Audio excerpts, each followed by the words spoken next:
عن انس قال قال رسول اللہ صلی اللہ علیہ وسلم ان اللہ اہلین من الناس قالوا من هم یا رسول اللہ قال اہل القرآن هم اہل اللہ وخاصہ۔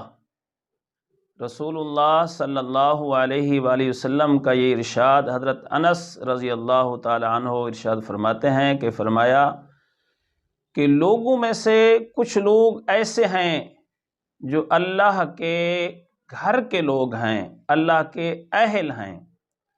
صحابہ نے عرض کیا یا رسول اللہ وہ کون خوش نصیب لوگ ہیں جو اللہ کے اہل ہیں، اللہ کے گھر کے لوگ ہیں، اللہ کے خاص ہیں؟ فرمایا ہاں وہ قرآن والے ہیں، قرآن والے اللہ کے اہل بھی ہیں اور اللہ کے خاص بھی ہیں۔ سبحان اللہ، کیا شان ہے، کیا عظمت ہے، کیا بلندی ہے ان لوگوں کی، اور کیا خوش نصیبی ہے ان لوگوں واسطے جو قرآن والے ہیں، صبح شام قرآن کی زیارت کرتے ہیں، اس کی تلاوت کرتے ہیں، اس کا ترجمہ پڑھتے ہیں، اس کی تفسیر پڑھتے ہیں، خود پڑھتے ہیں، بچوں کو پڑھاتے ہیں، لوگوں کو واعظ و نصیحت کرتے ہیں، قرآن کی دعوت دیتے ہیں۔ یہ بڑے خوش نصیب لوگ ہیں، یہ بڑے عظمتوں والے لوگ ہیں۔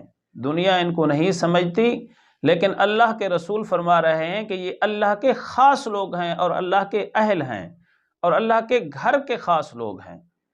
تو میرے دوستو، یہ ہم بھی بن سکتے ہیں اگر ہم قرآن کے قریب آ جائیں، قرآن کو اپنا دوست بنا لیں اور قرآن کے ساتھ اپنا تعلق مضبوط بنا لیں، تو یہ شرف، یہ شان، یہ عظمت، یہ بلندی، یہ شان و شوکت ہمیں بھی مل سکتی ہے۔ دعا ہے کہ اللہ رب العزت ہم سب کو توفیق عمل عطا فرمائے۔